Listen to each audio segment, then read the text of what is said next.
Bonjour, bienvenue à notre table ronde consacrée à l'entrepreneuriat social. Alors, avec la crise, les schémas traditionnels de l'économie sont repensés, bousculés. On n'a plus la même notion de l'entreprise. La tendance, cela semble être l'entrepreneuriat social qui réinvente de nouveaux modèles économiques. Alors, pour en parler, savoir s'il est possible de lier entreprise et social et éthique, j'ai le plaisir de recevoir Monsieur Hugues Sibyl. Vous êtes président de l'AVIS. Directeur de l'AVIS, pardon, ça, oui. L'Agence de valorisation des initiatives socio-économiques. Tout à fait. Je reçois également Monsieur Patrick Sapy, qui est délégué à l'entrepreneuriat social du réseau Entreprendre, et Monsieur Rémi Roux, créateur d'Ethicable, une entreprise qui fait du commerce équitable notamment, et vice-président du mouvement des entrepreneurs sociaux. Alors pour commencer, est-ce que vous pourriez nous donner une définition de l'entrepreneuriat social ? Alors, ce sont des entreprises, donc ce sont des entreprises qui sont sur le marché et qui correspondent à une initiative privée. Donc, ce ne sont pas des structures parapubliques. Ce sont des entreprises qui ont dans leur objet social une finalité affirmée, soit dans le domaine social ou environnemental ou sociétal, dans leur statut. Ce sont des entreprises qui décident de réinvestir leurs excédents dans l'entreprise, donc de ne pas distribuer d'abord leurs résultats à des actionnaires et de limiter l'écart des rémunérations dans l'entreprise. Donc ce sont un certain nombre de critères qui définissent les entreprises sociales. Il n'y a pas de statut en France d'entreprise sociale, nous ne le souhaitons d'ailleurs pas. Par contre, il va y avoir, je pense, progressivement un label qui va se mettre en place pour qu'on puisse, à travers ces critères, reconnaître quelles sont les entreprises sociales. Alors, dans un récent sondage qui est paru, il y a 81% des Français qui souhaitent que l'entrepreneuriat social serve de modèle en fait aux entreprises. Est-ce qu'on est arrivé à un tournant ? Est-ce que la crise change les mentalités en ce domaine ?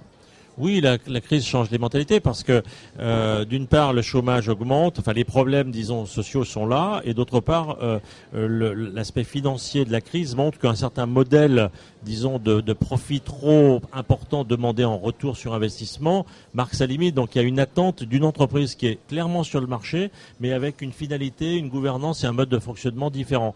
Et donc on voit à travers le sondage que Avis a fait faire que les Français sont convaincus à 77% que l'entrepreneuriat social va se développer, ils le souhaitent, et ils souhaitent aussi que ça influence le reste des entreprises, que finalement il y a un dialogue fructueux entre les entrepreneurs sociaux et les entrepreneurs tout court pour essayer de faire bouger un tout petit peu les lignes de l'économie dans laquelle nous vivons. Alors, Monsieur Roux, vous étiez un des pionniers quand même dans ce domaine. Pour vous, lier business, entreprise et puis éthique, c'est compatible, j'ai l'impression en tout cas. Et oui, c'est ce qu'il faut faire. Parce que l'entreprise, en fait, au départ, c'est un outil de travail qui doit aider à améliorer le travail de l'homme. Et comme le disait Hugues, avec l'économie actuelle, il y a eu un dérapage où les entreprises sont devenues des outils d'enrichissement, certaines entreprises. Et voilà. Et donc, comme vous le disiez, cette crise permet aux gens de se rendre compte de ça. Et donc, il y a un vrai retour de vouloir mettre l'homme et son travail au centre des valeurs. Et c'est ce qui se passe aujourd'hui. Est-ce qu'au sein du réseau Entreprendre, vous avez un rôle d'accompagnement ? Vous voyez de plus en plus de créateurs venir avec un état d'esprit peut-être un petit peu différent ? En fait, depuis longtemps, on s'aperçoit que les gens ont envie d'entreprendre autrement. Alors nous, on a la chance d'être au carrefour entre des entreprises plutôt traditionnelles, celles qu'on voit habituellement, et puis des entreprises sociales. Et on voit de plus en plus de monde qui a envie d'entreprendre avec du sens, différemment, en portant un message et une finalité sociale, sociétale très forte. Et le rôle de Réseau Entreprendre, c'est évidemment de les accompagner d'une part dans leur projet d'entreprise. Hugues Sibyl a très bien rappelé que les entrepreneurs sociaux sont avant tout des entrepreneurs. Et nous, on est un réseau d'entrepreneurs, donc ça nous paraît tout à fait naturel de les accompagner. Et on essaye de, en gros, mixer entrepreneurs sociaux et entrepreneurs traditionnels pour que les deux s'apportent. Alors, il y a le mouvement des entrepreneurs sociaux qui a été lancé hier, je crois. Absolument. À quoi va servir ce mouvement ? Alors, c'est une naissance, le mouvement. Donc, on vous annonce la naissance d'un mouvement des entrepreneurs sociaux qui hier a tenu sa première réunion. Il y avait 200 entrepreneurs qui étaient là. L'idée, c'est de faire entendre notre voix. La voix de ces entrepreneurs qui sont dans l'économie, dans le marché, mais qui ont une finalité sociale, et de pouvoir donner un certain nombre de débouchés à ce qu'on fait. On n'a pas envie de rester dans le small is beautiful.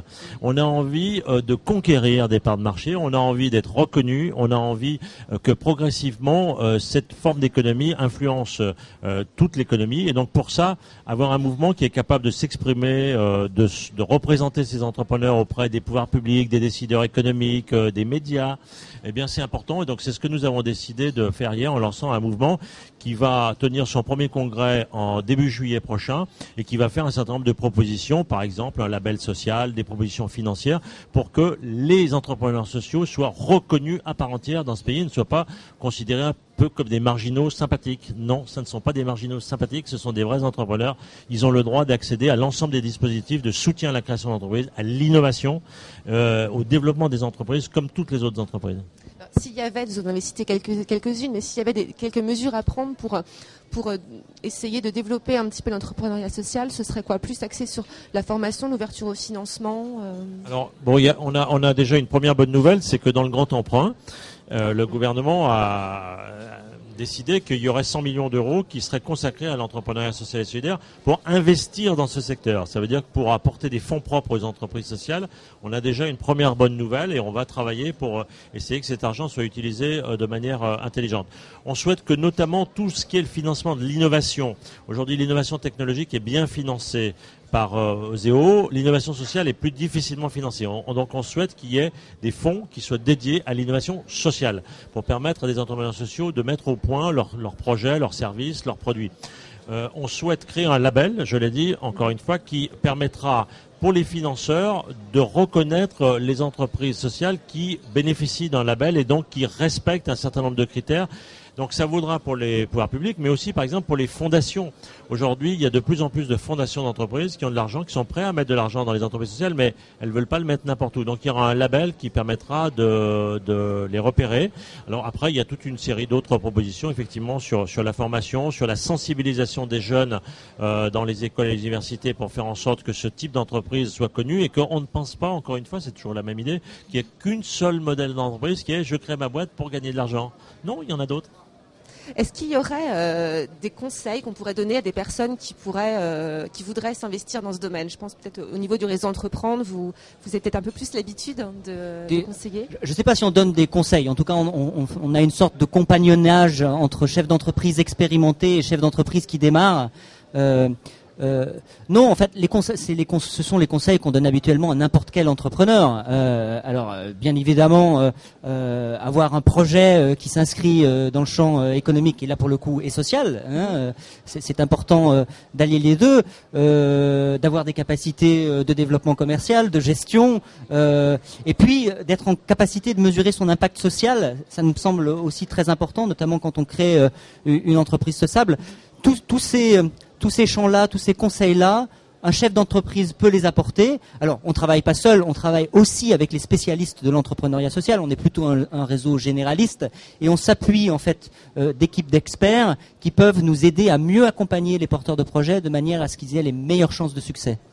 Et je vous en prie. Moi j'ai un conseil aussi, ce serait de ne pas le faire tout seul. C'est ce que j'ai découvert aussi avec l'entreprise coopérative, c'est qu'on est tellement plus fort quand on est plusieurs, l'union fait la force. Alors je suis désolé, ça ne va pas tellement dans le sens de l'auto-entrepreneur, où là on est un peu très individuel, mais si on veut réussir une entreprise, ne restez pas tout seul. Voilà, savoir s'entourer, c'est capital. Si vous aviez peut-être pour terminer un coup de cœur sur une initiative, un exemple d'entreprise ou d'action peut-être que vous-même vous menez avec... Alors, oui, c'est vrai qu'avec le mouvement, moi j'ai découvert d'autres entrepreneurs sociaux et par exemple Jardin de Cocagne que j'ai découvert et c'est vrai que Etikable a comme activité essentiellement le commerce équitable avec les petits producteurs des pays du Sud et aujourd'hui en fait nous sommes en train à Fleurance, la ville dans le Gers où nous sommes en train de monter un jardin de cocagne aussi pour avoir aussi une action auprès de populations défavorisées ici en France. Ça m'a permis de découvrir ça. Voilà. Et un coup de cœur peut-être, je sais pas. Hier, je discutais avec un chef d'entreprise et il me disait qu'il avait accompagné un entrepreneur social. Et donc l'entrepreneur social me disait, vraiment ce chef d'entreprise, il m'a beaucoup apporté dans la construction de mon projet, dans mon démarrage. Et le chef d'entreprise en question a dit, mais vous savez, moi j'ai complètement modifié ma stratégie de gestion des ressources humaines depuis que j'ai rencontré cet entrepreneur social-là, parce qu'il embauche des personnes en difficulté. Et moi, c'est un truc que je n'avais pas vu et je vais le mettre en place dans mon entreprise. Et ça, je crois que c'est riche d'initiatives. C'est comme ça qu'on arrivera à créer de vraies alliances entre des entrepreneurs sociaux et le secteur économique plus traditionnel. Une entreprise qui était présentée ce matin à Mohamed Younous, qui s'appelle Websour, qui est une entreprise qui s'est rendu compte qu'il y avait en France plus de 500 000 personnes sourdes ou malentendantes et qui sont complètement handicapées parce qu'elles ne peuvent pas téléphoner, elles ne peuvent pas accéder aux informations sur Internet. Et donc ils ont créé une entreprise qui s'appelle Websour, qui a pour métier de transformer dans le langage des sourds tout ce qui passe par les supports de type téléphone, médias audiovisuels, Internet, etc. Et donc permet à des gens qui sont isolés par le fait qu'ils sont sourds de revenir dans la société. Finalement, c'est ce que Younous fait en créant du social business chez lui, c'est-à-dire de faire des gens qui ne peuvent pas manger puissent le faire. Et c'est aussi ça une des vocations de l'entrepreneuriat social, c'est de permettre à des gens d'accéder à l'emploi, à la consommation et à un certain nombre de choses auxquelles ils n'accèdent pas aujourd'hui. Merci beaucoup. On a vu avec vous trois que c'était très riche, porteur d'espoir, et on espère à très bientôt. Merci.